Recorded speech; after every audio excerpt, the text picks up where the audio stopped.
एक दिन सियार जंगल में घूम रहा था। तभी उसे किसी जानवर की खाल दिखलाई दी। वह पास गया तो देखा ये तो शेर की खाल है। पहले तो सियार शेर की खाल देखकर डर गया। सियार को आदतन एक शरारत सूझी। उसने शेर की खाल उठाई और उसे ओढ़ लिया। शेर की खाल ओढ़कर वह बहुत खुश था और अपने आप को ही शेर समझने लगा। उसने सोचा चलो आज जंगल में दूसरे जानवरों को डराया जाए।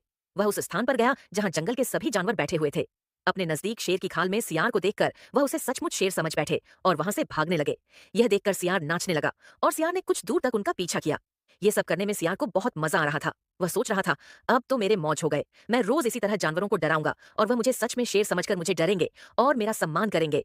थोड़ी देर में जंगल में यह बात फैल गई कि शेर तो पागल हो गया है या उसे पर किसी भूत प्रेत का साया पड़ गया है जो वह उटपटांग हरकतें कर रहा है, वह नाचता है और जानवरों को अनावश्यक परेशान कर रहा है। सियार रोज इसी तरह की हरकतें करता और जंगल के जानवरों का मजा लेता।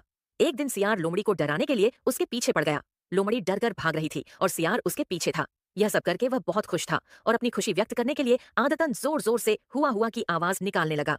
सियार की हुआ हुआ की आवाज सुनकर लोमड़ी वहीं रुक गई और सियार के पास जाकर बोली, अच्छा तो यह तुम होशियार जो शेर की खाल ओढ़कर जंगल के सारे जानवरों को डरा रहे हो। रुको, अब मैं जंगल के सारे जानवरों का बतलाऊंगी और वे सब तुम्हें सबक सिखाएंगे। तुमने सभी को बहुत परेशान किया है। अपनी पोल पट्टी खुलती हुई देख सियार बहुत डर गया और वहां से डर कर भागने लगा। सियार को भागता हुआ देख लोमड़ी ने जोर जोर से शोर मचाकर जंगल के सभी जानवरों को बतला दिया कि यह दरअसल शेर नहीं बल्कि सियार है जो शेर की खाल ओढ़कर जंगल के जानवरों को डरा रहा है। जंगल के जानवरों ने सियार को घेर लिया और उसे इतना मारा कि उसकी हड्डियां भी दर्द देने लगीं। मार खाकर सियार को अपनी गलती का एहसास हुआ और उसने जंगल के सारे जानवरों से माफी मांगकर उनको विश्वास दिलाया कि वह भविष्य में दोबारा इस तरह की हरकत नहीं करेगा। शिक्षा। इस कहानी से हमें यह शिक्षा मिलती है कि सच्चाई कभी नहीं छुपती और जो दूसरों को परेशान करता है उसको सजा अवश्य मिलती है।